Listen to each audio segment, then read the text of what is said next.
長按開關鍵開機。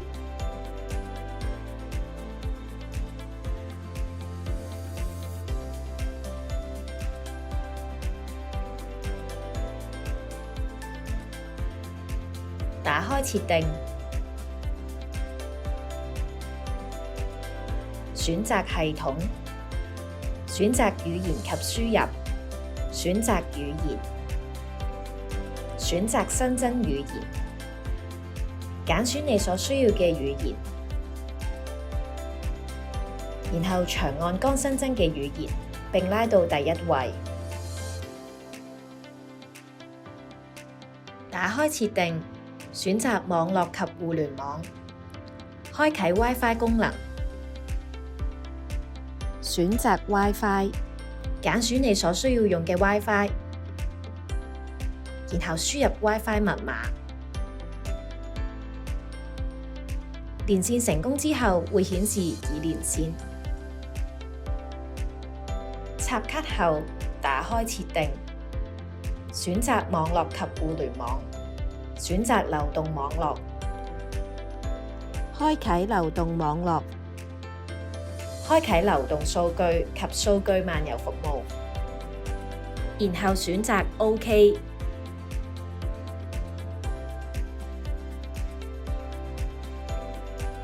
輸入你嘅登入帳號同埋密碼，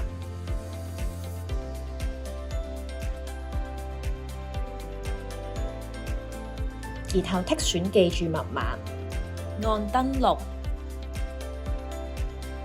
按左上角可開啟目錄，分別為銷售、交易記錄、撤銷、八達通卡查詢，輸入金額，然後按收費，選擇支付卡付款，然後喺 NFC 感應範圍拍卡付款。交易成功之後，可以按打印列印收據。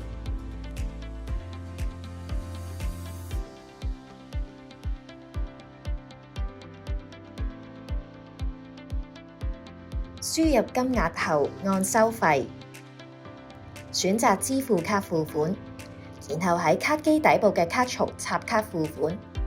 請確保信用卡嘅晶片向上。輸入金額後，按收費，選擇支付卡付款，將信用卡由左至右刷卡。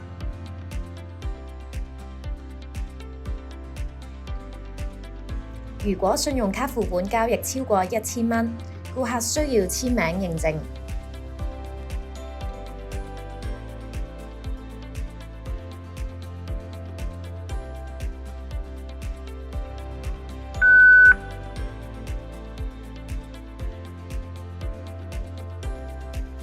輸入金額後，按收費，選擇二維碼付款，然後掃描顧客二維碼進行付款。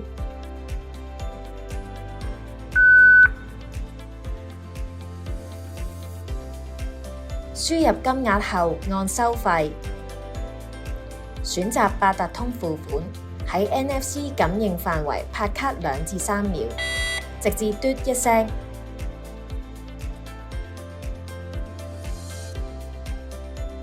打開左上角嘅目錄，然後選擇交易記錄，選擇需要退款嘅銷售記錄，然後向下拉，選擇撤銷，然後輸入密碼，然後按確認，退款完成。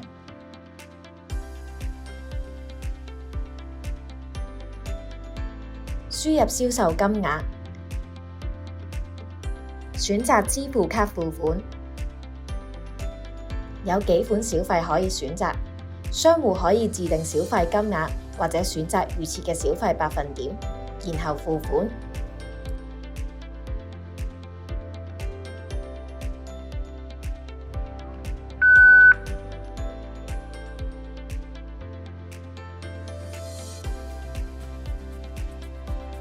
輸入銷售金額，按收費，選擇支付卡付款，然後按列印，付款後分別會有2張收據列印。第一張收據係商戶存根，第二張收據係持卡人存根。商戶需要邀請顧客於商戶存根填寫小費金額。填寫完成後，員工再於卡機輸入新嘅總金額。打開左上角嘅目錄，選擇小費調整，輸入密碼，輸入商戶存根上面嘅交易編號。交易編號可於單據上查找，然後按搜尋，選擇小費調整，輸入交易及小費嘅總和，然後按確認。假設交易係100蚊，小費係20蚊，我哋就應該輸入120蚊。確認金額之後，撳確認，即可完成小費調整。如果需要查看有關小費調整記錄，可以去交易記錄查看。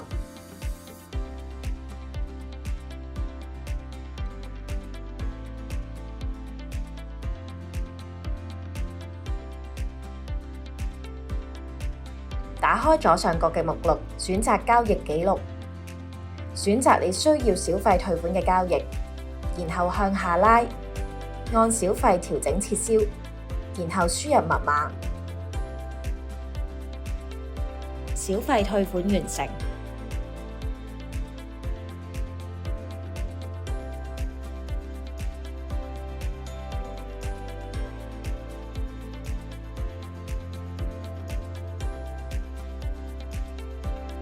打開左上角嘅目錄，選擇交易記錄，揀選你需要重印收據嘅交易，按重新列印收據就可以重印收據啦。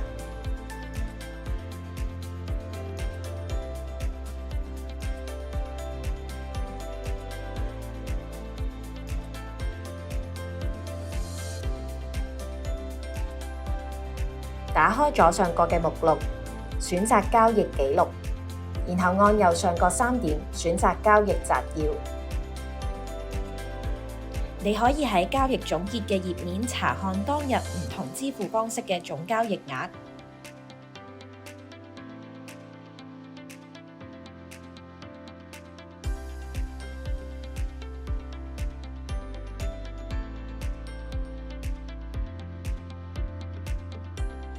你亦都可以按列印報告打印總結報表。